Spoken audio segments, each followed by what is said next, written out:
ஆசிரியர்களுக்கு வணக்கம். நமக்கு தமிழில் செய்யுள்கள் நிறைய இருக்குது. அது மட்டும் இல்லாமல் புக்ஸ்குள்ளே இருந்தும் சில பாடல் வரிகள்லாம் கொடுத்துருப்பாங்க. அது எந்த நூல்லேருந்து எடுக்கப்பட்டிருக்கு, அதோட ஆசிரியர் யார், இப்படியெல்லாம் நிறைய கொஷின்ஸ் கேட்டிருக்காங்க. சரிங்களா? இது ரொம்ப இம்பார்ட்டன்னே சொல்லலாம். ஏன்னா ஒவ்வொரு எக்ஸாம்லேயும் கொஷின்ஸ் இதிலேருந்து வருது. புறநானூறு, அகநானூறு, பதிற்றுப்பத்து, கலித்தொகை, இது மாதிரி நிறைய இருக்கும். முக்கியமாக இந்த சிறுபஞ்ச மூலம், ஆசாரக்கோவை, முதுமொழி காஞ்சி, இந்த இடத்துல இருந்தெல்லாம் நிறையா பாடல் வரிகளை நமக்கு கேட்டிருக்காங்க. நமக்கு இந்த நற்றிணை, புறநானூறு, அகநானூறு, இந்த பாடல் வரிகள்லாம் பார்க்குறதுக்கு ஒரே மாதிரி இருக்கும். அது மட்டும் இல்லாமல் தொல்காப்பியத்தில் நிறைய கேள்விகள் கேட்பாங்க. இது எல்லாத்தையும் ஃபுல்லாக நம்ம மெமரி பண்ணோம்னா அது கொஞ்சம் கஷ்டமான விஷயந்தான். அதனால தான் இதை நான் உங்களுக்கு ஷார்ட்கட்டாகவே தொகுத்து கொடுத்துருக்கேன். எல்லாத்துக்குமே ஷார்ட்கட் இருக்கும், ரொம்ப ஈஸியாக தான் இருக்கும். நீங்கள் ஒன்ஸ் பார்த்தாவே உங்களுக்கு மெமரி ஆகிடும். இது 2 பார்ட் இருக்குது. ஃபஸ்ட்டு பார்ட் நம்ம ஆல்ரெடி போஸ்ட் பண்ணிட்டோம். அதுக்கு 53,000 பேர் இது வரைக்கும் பார்த்துருக்காங்க. அதில் எனக்கு லைக்ஸே நிறைய கிடச்சிருக்கு. அதாவது ஒரு 2000க்கு மேலே லைக்ஸே வந்திருக்கும். நிறைய பேருக்கு லாஸ்ட் டெட்டில் இது ரொம்ப ஹெல்ப்ஃபுல்லாக இருந்துச்சு அப்படின்னு சொல்லியிருந்தாங்க.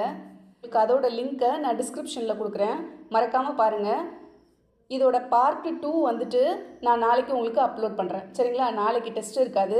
ஏன்னா இது கொஞ்சம் அதிகமாக இருக்க மாதிரி இருக்கும். அதனால் ஷார்ட்கட்டோடு படிக்கிறதுனால ஈஸி தான், பட் நீங்கள் கொஞ்சம் நோட்ஸ் எடுக்கிற மாதிரி இருக்கும்.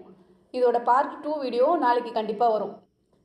இதோட டெஸ்ட்டு நான் உங்களுக்கு சண்டே வைக்கிறேன். சரிங்களா? சண்டே கண்டிப்பாக டெஸ்ட் இருக்குது. Sunday test plus English class வரும். சரிங்களா? நாளைக்கு இது பார்ட் 2ஓட வீடியோ. ஏன்னா இதில் பார்ட் 1 மட்டும்தான் நம்ம கொடுத்துருக்கோம். அதோட லிங்க் மட்டும் நான் டிஸ்கிரிப்ஷனில் கொடுக்குறேன். ஒரு சிலர் டிஸ்கிரிப்ஷன் எப்படி பார்க்குறதுன்னு தெரியலையா, இல்லை என்னன்னு தெரியல. ஏன்னா அடிக்கடி கேட்குறீங்க, மேம் லிங்க் எங்கே இருக்குது அப்படின்னு சொல்லிட்டு. நான் உங்களுக்கு அந்த லிங்க் எப்படி எடுக்கிறது அப்படின்னு சொல்கிறேன்.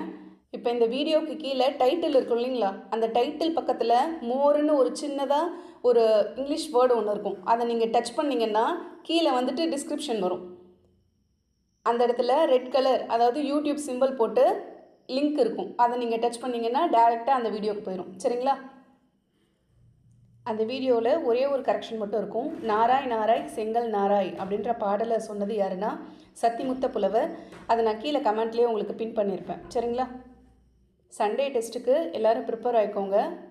இது ஃபுல்லாக பாடல் வரிகள் தான். நம்ம மெமரி பண்ணுறதுக்கு கஷ்டமாக இருக்கும். பட் ஷார்ட்கட்டோடு நீங்கள் பார்க்கும்போது ஒரு டைம் பார்த்தாவே உங்களுக்கு ஞாபகம் வரும். அந்தளவுக்கு தான் ஷார்ட்கட் வரும். அப்புறம் டெஸ்ட் அப்போ ஒருத்தர் கமெண்ட்டில் கேட்டிருந்தாங்க, கவன பகுப்புக்கும் கவன மாற்றத்துக்கும் என்ன டிஃப்ரெண்ட்டு அப்படின்னு சொல்லிட்டு. ஆக்சுவலாக இதை நம்ம டீட்டெயிலாகவே சொல்லியிருப்போம். நீங்கள் டே 12ஓட வீடியோ, அதாவது டே 12 பார்ட் 2 அந்த வீடியோ பார்த்துருந்தீங்கன்னா தெரிஞ்சுருந்துருக்கும்.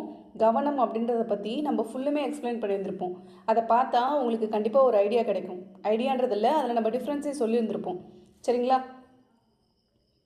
ஐ திங்க் நீங்கள் அந்த வீடியோ இன்னும் பார்க்கலன்னு நினைக்கிறேன். அதை பாருங்கள். அதை பார்த்தீங்கன்னா உங்களுக்கு புரியும். நிறைய ஸ்கூலில் எக்ஸாம்ஸ் எல்லாம் முடிஞ்சிருச்சு, லீவ் விட ஆரம்பிச்சிட்டாங்க. கிடைக்கக்கூடிய கொஞ்சம் டைமை கூட வேஸ்ட் பண்ணாமல் படிக்க ஆரம்பிச்சிருங்க. ஏன்னா இந்த டெட்லேயே பாஸ் ஆகிட்டிங்கன்னா உங்களுக்கு பின்னாடி பேர்டன் குறையும். இல்லைன்னா மறுபடியும் நெக்ஸ்ட் டெட்டுக்கு படிக்கிற மாதிரி இருக்கும். அவ்வளோ தூரம்லாம் வெயிட் பண்ண வேணாம். முயற்சி பண்ணால் கண்டிப்பாக இந்த டெட்லேயே பாஸ் பண்ணிடலாம். வேறு ஏதாவது டவுட் இருந்ததுன்னா கமெண்ட்டில் கேளுங்கள். நல்லதே செய்வோம், நல்லதே நடக்கும். நன்றி.